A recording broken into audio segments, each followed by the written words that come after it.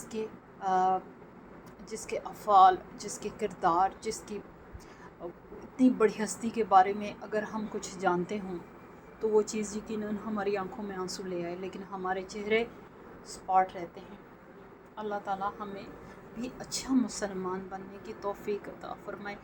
یہ اس کی کتنی بلیسنگ ہے کہ اس نے ہزاروں ادیان میں سے، ادیان تو شیطان کے بنائے ہوئے ہیں، انسانوں کے تو نہیں بنائے ہوئے، تو اس نے ہزاروں، یہ جو باقی دین ہیں اسلام کے علاوہ جو چل رہے ہیں آج کل، تو وہ سب جو ہے شیطان ان کا پیروکار ہے۔ تو اللہ کتنی بڑی بلیسنگ ہے کہ ہم ایک مسلم گھرانے میں پیدا ہوئے ہیں اور آپ صلی اللہ علیہ وسلم کی امت میں پیدا ہوئے ہیں، اور یہ بات ڈیلی ہمیں ریوائز کرنے کی، اپنے ذہن میں لانے کی بہت ضرورت ہے۔ اب ان لوگوں سے جو کہ ایمان لا چکے تھے، اور دوستو آپ جانتے ہیں کہ ایمان لانے والے اپنا گھر بار، رشتے ناتے، بچے بیوی، دوست احباب سب کو چھوڑ کے آتے ہیں، اور اللہ تعالیٰ نے فیملی سٹرکچر اس طرح کا کچھ بنایا ہوتا ہے کہ انسان کو اپنی اولاد سے بہت محبت ہوتی ہے، بہن بھائیوں کو ایک دوسرے سے بہت محبت ہوتی ہے، ماں کی ایک سرٹن جگہ ہے جس کی جگہ کوئی نہیں لے سکتا۔ تو یہ اتنے رشتے ہوتے ہیں کہ انسان جب سوچتا ہے کہ ان سے دوری کا سوچتا ہے تو وہ اس کا دم گھٹ جاتا ہے۔ لیکن یہ آیات کیا فرما رہی ہیں کہ جب آپ ایمان لے آئیں تو تم اپنے بھائیوں اور باپوں کو، ٹھیک ہے، اپنا دوست نہ بناؤ۔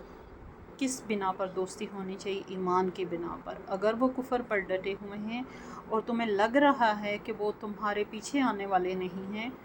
اور اپنے جو ہے کفر پر قائم رہنے والے ہیں، تو ان سے دوستی مت کرو، ان سے منہ پھیر لو۔ دوستی کی بنیاد اب ایمان ہونی چاہیے، اور جو کوئی ایمان میں آ کر پچھلے رشتوں کو نبھائے گا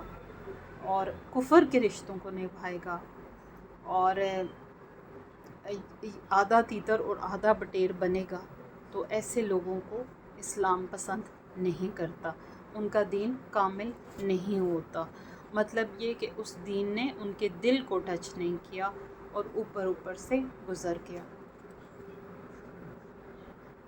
کل کہہ دیجئے، ان اگر کانوں ہیں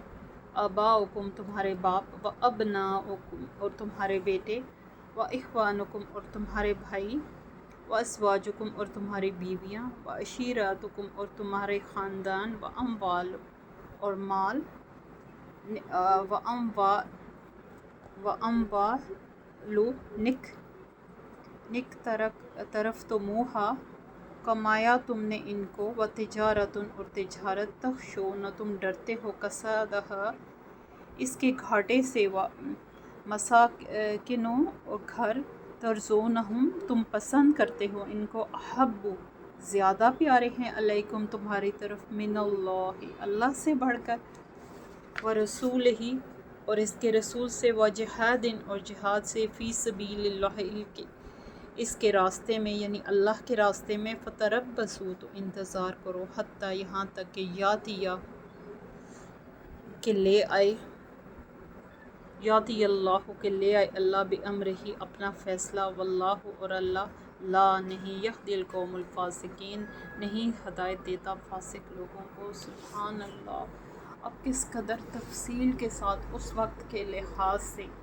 اور آج بھی وہ لوگ جو دوسرے ادیان میں ہیں اور اسلام کی طرف رجوع کرتے ہیں، ان کے لیے ایک مکمل پیغام ہے۔ اللہ تعالیٰ فرماتے ہیں کہ کیا تمہارے جو ہے بھائی، رشتے ناتے، بیویاں اور تمہارے جو خاندان ہیں اور تمہاری تجارت، خاص طور پر اس وقت تجارت ہوتی تھی نا، اور یا کاروبار آج کے کر لیں، اور یہ سب تمہیں اللہ اور اس کے رسول اور جہاد سے زیادہ پیارے ہیں، یا کہ تم کچھ ایسا مطلب سپوز کر لیں کہ مشرکین مکہ تجارت کر رہے ہیں، جب وہ مسلمان ہو جائیں گے تو ان کی ادھر تجارت ادھر ہی رہ جائے گی، انہیں لا محالہ ہجرت کرنا ہوگی، کیونکہ ہجرت ضروری ہو گئی تھی، کیونکہ جس لوگوں نے اسلام پر عمل کرنا تھا ان کے لیے مکہ کا ماحول ناموافق تھا۔ تو آپ صلی اللہ علیہ وسلم نے جب ہجرت کا ارادہ کیا تو لازمی بات ہے کہ آپ نے وہاں سب کچھ مال زر چھوڑ کے ہجرت کرنی تھی۔ تو انسان اپنے مال کے لیے بہت وہ ہوتا ہے، وہ ٹچی ہوتا ہے، کیونکہ اس نے محنت سے کمایا ہوتا ہے اور اس میں اضافے کا ہی خواہش مند ہوتا ہے، اس میں گھاٹے سے وہ ڈرتا ہے۔ تو مال کی محبت بھی ایک بہت ہی سرٹن چیز ہے۔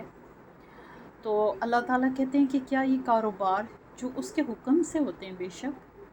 ان میں نقصان سے ڈرتے ہو، یا یہ رشتے یا وہ گھر جنہیں تم نے بڑی محنت سے بنایا، خوبصورت گھر